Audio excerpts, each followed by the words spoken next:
Hi, I'm Anthony Falsone, strength conditioning specialist at the Ironman Sports Medicine Institute.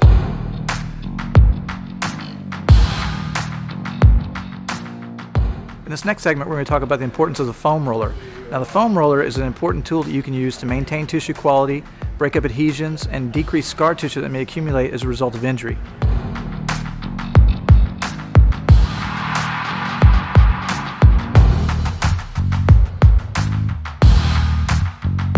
Okay, our first exercise on the foam roller is going to be focused on the IT band. The iliotibial band runs down along the side of the leg, and we're going to try to really lengthen that tissue. It's a very dense form of connective tissue that runs down the length of the leg. And how you do it, basically lay on top of the foam roller, and we want to roll that roller up and down the leg, staying away from the knee joint, basically staying in that soft tissue. When you get to the knee, just above the knee, go ahead and roll back up to the hip. Just below the hip, roll back down and stay in soft tissue. With the foam roller, you're always safe if you're staying in soft tissue. You don't want to roll over bones or joints. And she's using the dynamic method right now, rolling up and down. Think about the analogy of pizza dough as opposed to static stretching, which is basically pulling the ends of a muscle and hoping that by some miracle the muscle lengthens. The foam roller is really focused on lengthening tissue fiber by fiber in a way, thinking about putting a pizza dough onto a pan and rolling out with a pen. Great for maintaining quality of tissue, also great for relieving general muscle tightness. The next exercise on the foam roller is going to be focused on the glutes.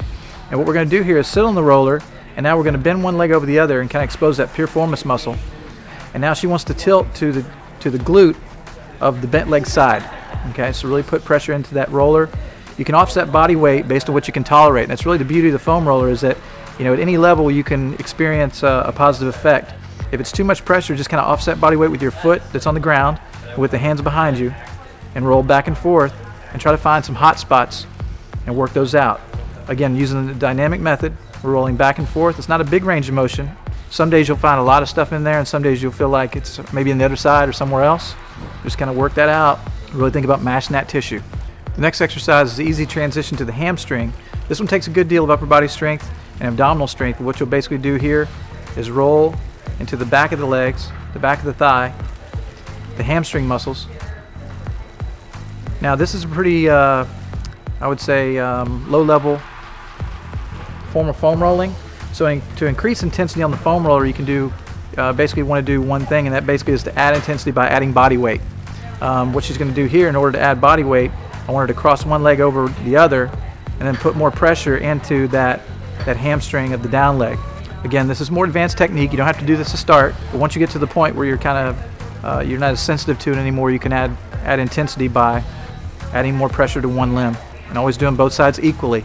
A lot of times athletes and just regular people who go through therapy, maybe have an injury, will just work on the one side that's involved. We want to make sure that we're getting more global with the foam roller, and we're really focusing on the entire body, not just one aspect or one part. From the hamstring, she can roll easily to the calves.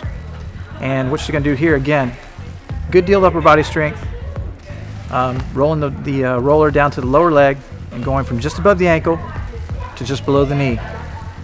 You can change foot positions on this to target different muscle groups or different areas of the muscle. And again, to add intensity, if it feels like it's just not challenging enough, cross over and add more weight to one limb. Point the toe in, changes the effect a little bit, targets a little bit different area.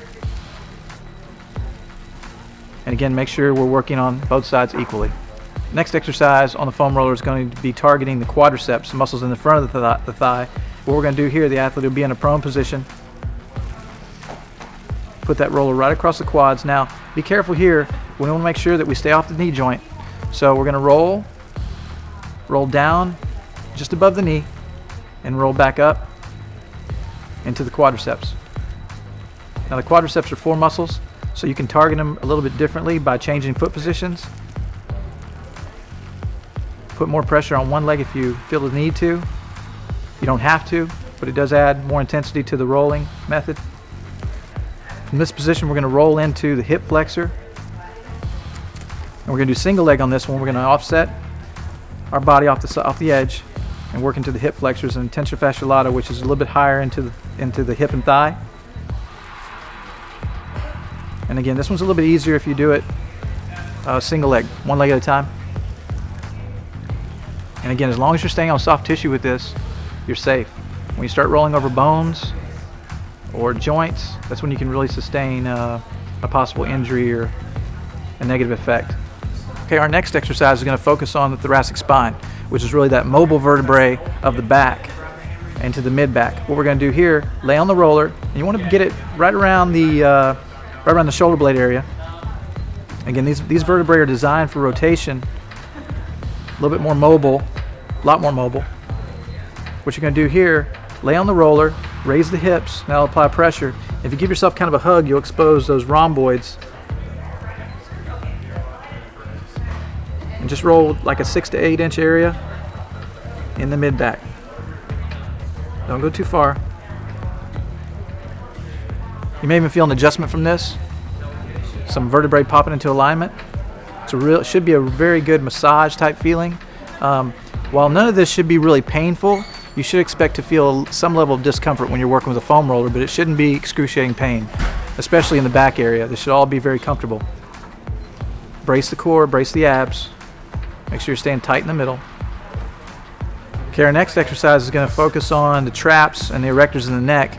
And basically for this one, you're just going to put your head on the foam roller, the body's on the ground, press firmly into the roller with your head and neck, and just turn your head side to side. Again, you don't want to push too hard. It's a firm push into the roller, but not anything too aggressive. And as you turn your head in a side to side motion, like I'm saying no type pattern, you're going to feel those erectors in your neck start to really loosen up. If you're a person that suffers from kind of those tension headaches or overactive traps, this can really help you at the end of the day to kind of lengthen that tissue.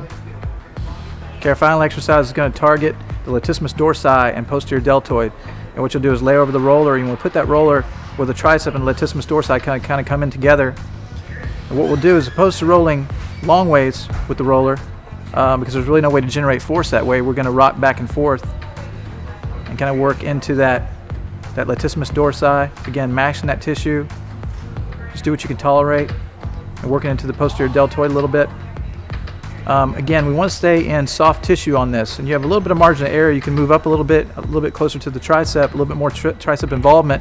You can move down into the latissimus dorsi, though I think a male athlete would probably obviously has more muscle mass in that area. We don't want to get so low that we're rolling into the ribs, because again, that's bone.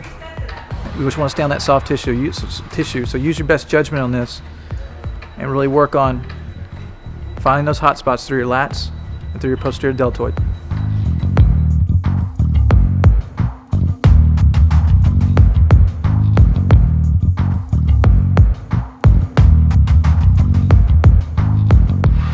I'm Anthony Falsone. Thanks for watching.